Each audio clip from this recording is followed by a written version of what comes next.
중동 전쟁이 우리 경제를 스쳤는데 오늘 종전이 된다 하더라도 돌아가지 못하는 성격의 변화들이 있습니다. 드론의 공격을 막기 위해서 미사일을 발사. 드론이 2만 달러짜리고 미사일이 400만 달러짜리. 국방비 지출액이 차지하는 비중이 급격히 올라가고 있죠. 어떤 나라가 충격을 많이 입었어요? 한국, 일본. 소를 잃었지만 외양간을 고쳐야 되는 거죠. 민첩하게 대응해서 이런 기회를 포착할 것인가? 어디에서 투자 기회가 더 많이 마련될까? 전쟁으로 인해 앞으로 어떤 구조적 변화가 일어나게 될까요? 구조적 변화. 이 구조적 변화는 일시적 변화와는 다릅니다. 경기적 변화, 계절적 변화와는 다릅니다. 경기적 변화, 계절적 변화, 일시적 변화는 한번 변화가 찾아오고 다시 제자리로 돌아가는 성격의 변화죠. 가장 쉽게 예를 들 때 코로나19인데요. 코로나19가 찾아왔을 때 여러분 한번 그래프 보시면 해외 관광객 출국자가 250만 명씩 평균적으로 매월 빠져나갔었는데 근데 코로나19로 거의 제로화 됐었죠. 그렇지만 코로나19가 끝나가는 과정에서 다시 제자리로 돌아가고 25년 이래로는 이미 코로나19 이전 상황으로 똑같이 제자리로 돌아갔죠.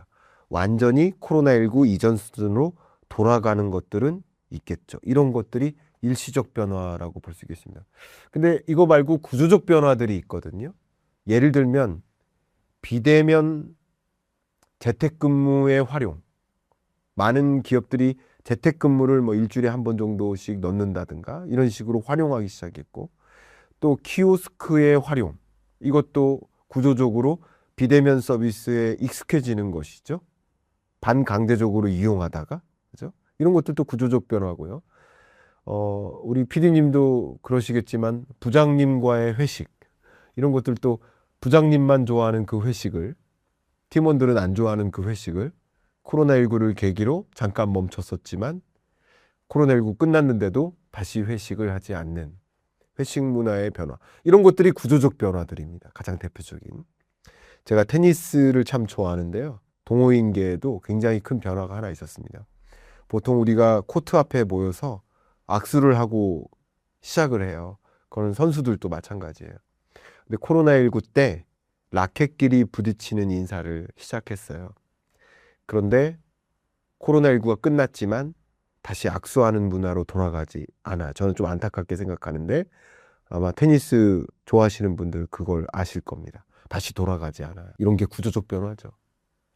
근데 지금부터는 본격적으로 중동 전쟁이 우리 경제를 스쳤는데 마치 상처가 났다가 오늘 종전이 된다 하더라도 그 종전 이후 상처는 아물겠죠. 다시 돌아가는 변화겠죠. 그러나 돌아가지 못하는 성격의 변화들이 있습니다. 그런 걸 우리는 전은이라고 해요. 전은. 전쟁은 끝났지만 전쟁의 흔적이 남아있다. 상처는 아물지만 흉터는 남아있다. 이런 걸 전은이라고 합니다. 그래서 그 구조적 변화를 좀 들여다보시길 좀 추천드리는데 그 속에서 우리나라의 방향도 나오고 여러분 투자의 방향도 상당 부분 나올 거라고 저는 봅니다. 그 첫 번째가 구조적 변화, 비대칭 전쟁입니다. 아마 여러분들 기억하실 겁니다. 드론과 미사일이 부딪히는 장면을 보셨어요. 드론의 공격을 막기 위해서 미사일을 발사하죠. 근데 그 드론이 2만 달러짜리고 미사일이 400만 달러짜리. 2만 달러짜리와 400만 달러짜리가 부딪힌 거예요. 비대칭 전쟁이라고 할 수 있겠습니다. 근데 이 전쟁을 경험하면서 많은, 특히 전쟁이 격화되고 전쟁이 장기화되고 이런 것을 보면서 세계 각국은 불안해. 전비 올려야 돼. 국방비 지출 늘려야 돼. 하는 의사결정을 단행해요. 그게 22년부터입니다. 본격적으로 그런 게. 왜냐하면 러우 전쟁이 시작됐고 좋든 싫든 러우 전쟁을 경험하면서 적어도 그 인접 국가들은 국방비를 올려잡아야 되죠. 방위태세를 강화해야 되겠죠. 국방비를 올려잡는 여정에서 이들의 적대국 진영은 어떨까요? 역시 국방비를 올려잡겠죠. 그 국방비를 올려잡는 그 현상을 그래프로 제시를 하고 있는데 그래프 보시는 것처럼 GDP 대비 디펜스 스펜딩 국방비 지출액이 차지하는 비중이 근래 들어 급격히 올라가고 있죠. 이런 것들이 소위 말하는 지금에 나타나고 있는 현상들이라고 볼 수 있겠습니다. 실제 22년 러우 전쟁 이후에 세계 주요국들이 국방비를 2025년까지 끌어올리는 그 현상들을 이 그래프를 통해서 확인하실 수 있을 겁니다. 그러니까 이런 현상을 우리는 불안한 평화다. 그러니까 평화지만 그 평화는 언제라도 깨질 수 있다. 왜냐하면 전쟁의 범주를 어디까지로 가정하느냐의 차이가 있겠지만 드론의 공격, 이것도 전쟁이고요. 테러도 두 가지 테러가 있는데 최근에 있었던 미국에서 자국민의 테러가 있겠죠. 주로 그런 테러는 반전 시위, 전쟁하지 말자라는, 전쟁에 반대하는 시위, 성격의 테러라고 먼저 가정해 볼게요. 자국민 테러 성향이 있겠고요. 혹은 뭐 이슬람 세력들의 미국 적대국 진영에 있는 강경파, 이들의 어떤 테러가 이어질 수도 있겠죠. 9.11 테러처럼. 이런 것들도 비대칭 전쟁이라고 표현합니다. 이런 비대칭 전쟁이 지속되고 그게 불안한 평화를 만들 수 있다. 그렇기 때문에 방위 안보 태세를 강화하고 테러에 대해, 테러도 사이버 테러와 물리적 테러가 둘 다 있는데 사이버 테러, 물리적 테러에 대응하기 위한 대응 태세를 강화하는 것. 이게 다 국방비 지출입니다. 피디님 혹시 그 총 사보셨어요? 총 안 사보셨어요? 총을 누가 살까요? 국방부가 사는 거예요. 국방비가 증액된다라는 얘기는 뭐를 뜻할까요? 방위 산업 사이즈가 커진다. 근데 그 방위 산업 사이즈가 커지긴 커지지만 어떤 방향으로 방위 지출을 많이 한다? 기존에 무기, 미사일 다 썼던 거 다시 병기고를 채워 넣겠죠. 국방비 지출이에요. 또 그 밖에도 전쟁 지원했었던 지원국들도 무기 체계를 다시 원복시켜야겠죠. 또 그 이상으로 원복하는 그런 과정에서 기왕이면 가성비를 앞세운 첨단 무기화, 이 부분에 대한 고민을 하겠죠. 잠깐, 국무원 김종수 대표가 3년 만에 돌아왔습니다.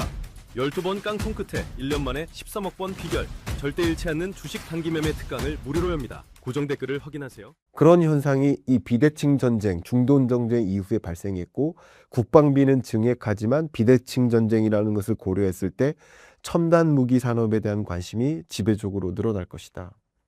라는 것을 좀 강조하겠습니다. 그게 앞서 말씀드렸었던 유동성입니다. 국방비 증액이. 이 구조적 변화에 대응하기 위한 그 움직임이 국방비 지출로 이어지고 그것도 일부 유동성 효과가 일어나는 겁니다. 이런 부분을 저는 우리 기업들에게 좀 안내를 해드릴 때는 방위산업 기업들이 M&A를 적극적으로 해서 AI 기업을 샀으면 좋겠다. 위성통신 기업을 샀으면 좋겠다. GPS 기업 샀으면 좋겠다. 또 ICT 기업 샀으면 좋겠다. 그래서 첨단화에 더 도전을 했으면 좋겠다라는 의견을 드리고, 우리가 드론도요, 여러 가지 드론이 있는데 우리 항공 드론을 본 거잖아요. 근데 육상 드론이 있어요. 그리고 수중 드론이 있고요. 수상 드론이 있어요. 크게는 4가지 종류의 드론이 있습니다. 그럼 수중 드론은 잠수함과 상대를 할 것이고, 뭐 상대가 잘 안 되겠지만 보안 태세는 강화할 수 있겠죠. 그리고 수상 드론은 항공모함과 대적할 수도 있겠죠. 극단적으로 말씀드리는 겁니다. 제가 해군 출신인데 실제 2급함 PCC를 탔습니다. PCC함에 지금 한 100명 정도 가까이 승선하는데요. 그러면 이 2급함과 싸우기 위해서 2급함을 같이 진출시킬까? 아니면 수상 드론을 이용해서 상당 부분 그 함정을 요격할까? 뭐가 더 가격 효율적일까? 한번 생각해 보세요. 비교도 안 됩니다. 바로 그런 이야기인 거죠. 그래서 이런 여러 가지 관점에서 우리 방위산업 기업들이 좀 도전하고 대응했으면 좋겠다라는 의견을 드리고 싶고요. 여러분 투자자 관점에서도 그런 방향성을 가지고 또 투자 의사결정을 내리시면 어떨까 하는 의견도 좀 드려봅니다. 이게 첫 번째 변화고요.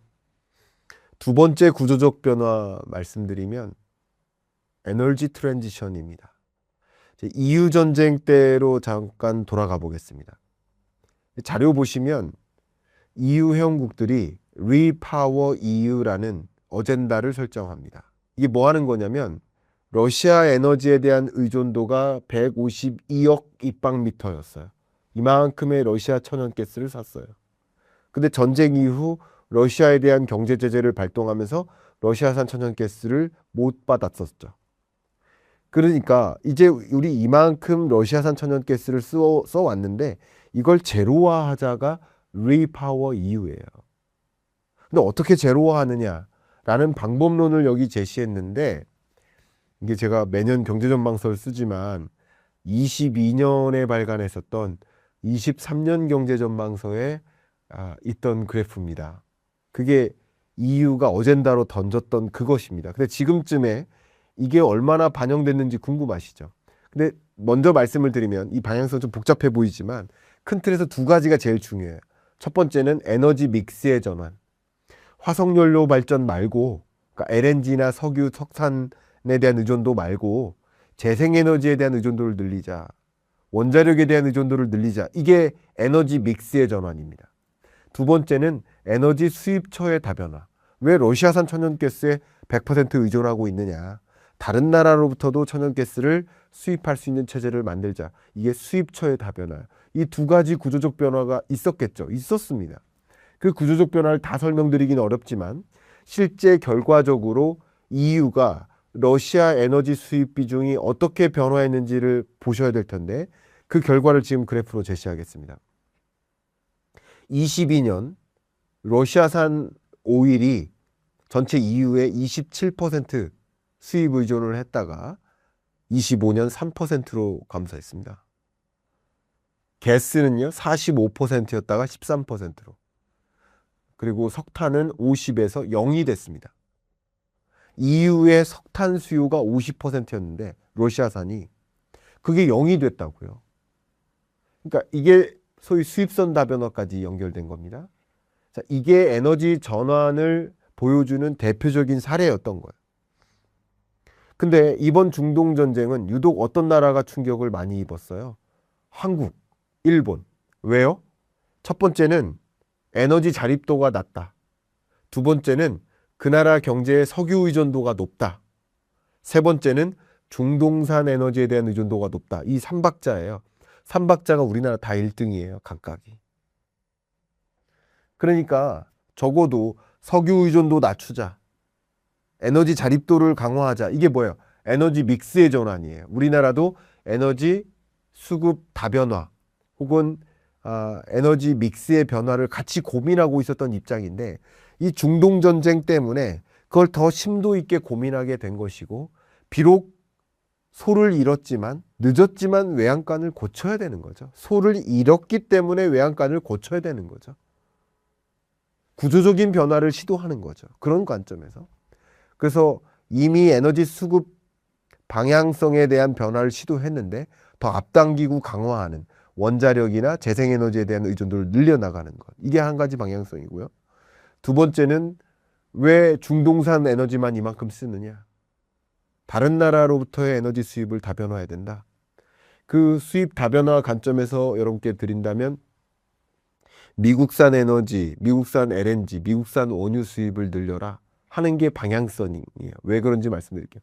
잠깐 여기서 첨언드린다면 분명 또 어디서 우리나라는 중동산 원유, 중진류, 황합량이 높은 뭐 그런 원유만 쓸 수 있어요 라고 또 댓글이 달릴까봐 제가 미리부터 말씀을 드리면 그렇지 않습니다. 이 그래프 한번 보여드릴게요. 우리나라는 미국산 원유가 10년 전에는 0.3% 전체 수입액의 0.3%가 미국산 원유였는데 2025년 기준으로 16.7%로 올라섰습니다.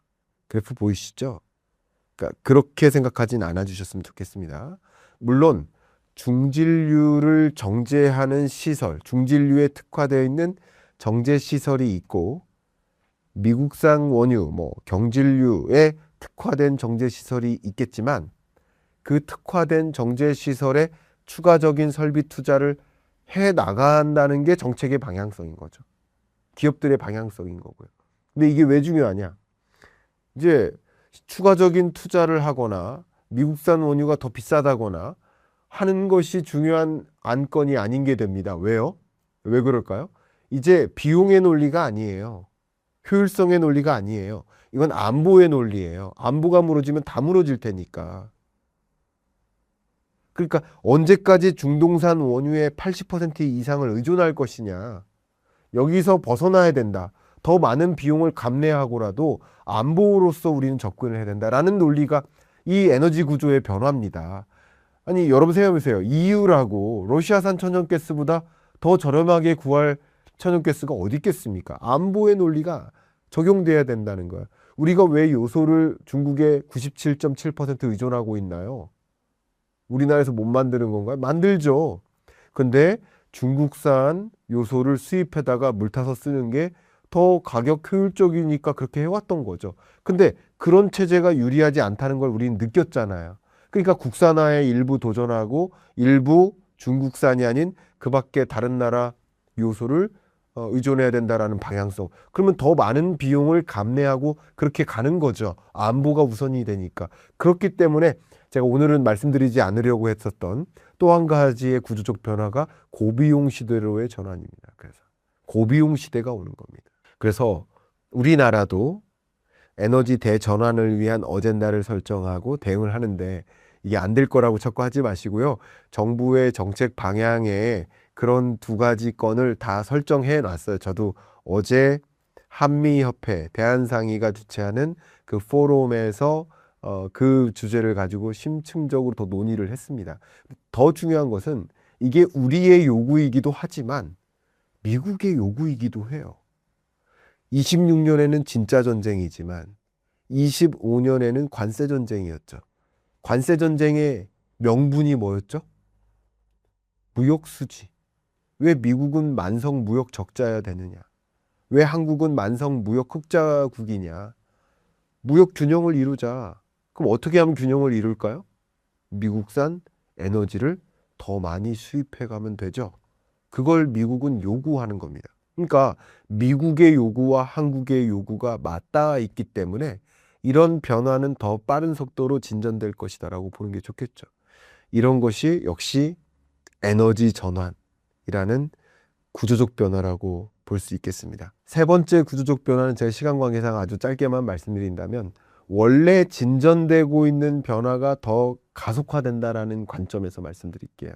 예를 들면 키오스크 도입이 있었어요. 원래 키오스크는 도입될 거였어요. 근데 코로나19가 이것을 더 가속화시킨 거라고 볼 수 있겠죠. 원래 비대면 혹은 원래 회식 감소 이런 일들은 전개되고 있었을 터인데 코로나19가 이런 것을 더 앞당기거나 가속화시켰다라고 볼 수 있겠죠. 그러니까 세계는 이번에 전쟁이라는 것을 보면서 또 에너지 구조 변화라는 것을 보면서 더 국가 경쟁력을 강화해야 된다라는 자극제를 확인했고 이제 국가 경쟁력은 컴퓨팅 파워, 연산력에 따라 달려 있구나. AI죠. 원래부터 AX가 적극적으로 추진되고 있었던 국면이었는데 AI를 활용하고 범용화하는 그런 움직임이 이 업계에서는 거세게 이루어지고 있는데 그 과정에서 첫 번째 시작해야 될 것이 AI 인프라인 거죠. 그 AI 인프라를 세계가 구축하고 있는 과정인데 그 AI 인프라의 대표가 데이터 센터 아니겠습니까? 주로 데이터 센터 DC 중에서도 AI DC, AI용 데이터 센터 보급 속도가 굉장히 빠른 속도로 전개되고 있죠.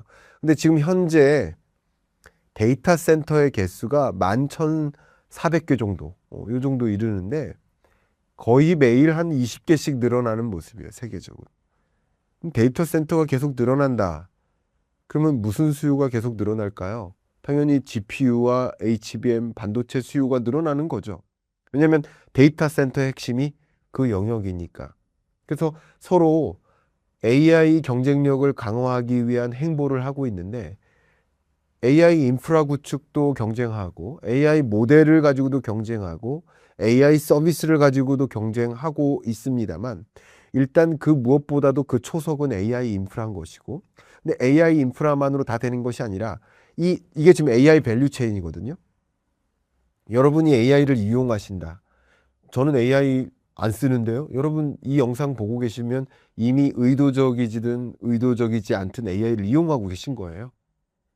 AI가 유튜브에서 이미 활용되고 있고 여러분들이 원하실 만한 AI 이 서비스가 작용돼서 이 영상을 추천시켜 드린 거예요. 그죠? 그러니까 여러분들 AI를 이용하는 이용자예요. 근데 이용하기까지 뭐부터 있을까? 맨 앞단엔 뭐부터 있을까? 석탄, 석유, 천연가스부터 있겠죠. 그 화력 발전을 통해서 전력을 생산하고 전력을 공급시켜야 되는데 그 데이터 센터가 여러분 가장 대표적인 예가 우리나라의 현존하는 지금 짓고 있는 거 말고요. 현존하는 가동되고 있는 데이터 센터 중에 제일 큰 게 세종에 있어요. 각세종이라고. 그 세종에 있는 데이터 센터가 여기 인근 지역에 고양시가 인구 106만 명이거든요.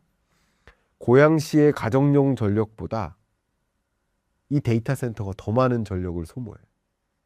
그러니까 데이터 센터 건설 경쟁 속에 있는데 데이터 센터가 건설 부지를 선택하고 뭐 인가를 받는 과정에서 전력 공급이 충분한지를 평가받고 있어요. 그러니까 전력을 공급해야 돼요. 그래서 앞에 말씀드렸던 에너지 트랜지션이라는 변화가 더 급물살을 타는 것이고요. 그리고 그게 뒷받침되어야. 그래서 뭐 원자력, SMR, 그리고 뭐 재생에너지 다 마찬가지예요. 그래서 이런 전력으로의 전환, 에너지 전환도 기본이 깔리고 이것과 함께 AI 트랜스포메이션도 강하게 전개되는 이런 것들이 소위 말하는 이번 중동전쟁 이후의 변화고, 앞서 말씀드렸던 것처럼 비대칭 전쟁과도 연계시켰을 때 누가 더 첨단 기술을 접목해서 가성비 높은 국방 무기를 만들까, 무기 체계를 구성할까, 이 부분에 대한 초점이 기울어지고 있기 때문에 AI에 대한 요구가 더 커지는 거죠. 잘 생각해 보면 드론은 이제 AI 드론이다. 그러면 이게 피지컬 AI예요. 국방 장비에 AI가 활용된다라는 것은 다 그게 피지컬 AI예요. AI 냉장고도 피지컬 AI고, AI 자동차도 피지컬 AI고, AI 로봇도, AI 키오스크도 피지컬 AI예요. 다 피지컬 AI예요. 이런 식으로 확장되는 국면임을 이해하신다면 코로나19 이후에 구조적 변화가 전개됐듯이 포스트 워, 중동전쟁 이후에 세 가지 관점, 고비용 시대도 잠깐 커멘트 해드렸으니까 오늘은 네 가지 관점의 구조적 변화를 소개했네요.